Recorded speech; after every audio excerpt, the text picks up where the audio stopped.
I want to talk to you about your cell phone bill. It's a story we talked about a lot on this show, and the whole idea of people using their cell phones like they do in the street or on a bus, on a plane, I think is just so distasteful to so many Americans. Tell me what your bill would do and what you hope will happen.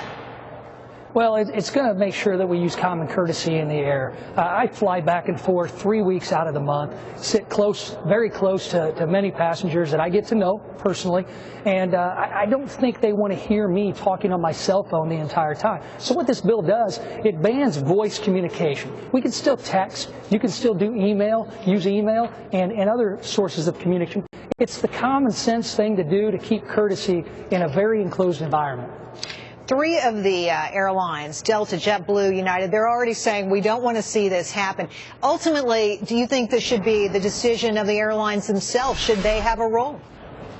Well, absolutely. I hope that more airlines decide that they are going to follow that route too. But I think it's Congress's job to follow the will of the American people, who have overwhelmingly said that they are against this. They don't want to see a new fad called flight rage because you have somebody sitting next to you the entire time actually talking on their cell phone. I can't imagine anything worse. Well, I can't imagine worse things, but that's just so annoying.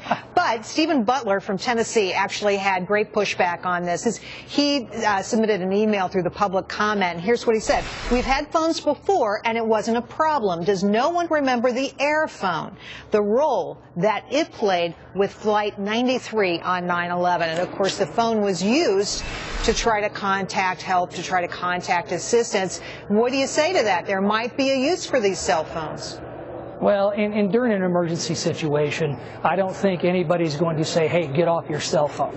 But when you look at common sense, you look at the old phones that were in the back of the seats on the airplanes, they were so cost prohibitive that no one used them, so there really wasn't that annoyance factor, that lack of courtesy factor. So what we have now is the ability to use our cell phones with virtually unlimited minutes, and I don't want to sit next to somebody, and frankly, somebody doesn't want to sit next to me, and I'm on my cell phone a lot, and they don't want to hear me holding that conversation. And if somebody is in an emergency situation, Jerry, and they decide that they need to use their cell phone, I want to go testify on their behalf in court when some moron tries to prosecute them. I have to tell you, people here in New York use them in the most inappropriate places, at weddings, funerals. It's unbelievable. Maybe you can work on that next. Congressman Davis, thanks for coming on tonight. We'll be right back. Thank you, Jerry.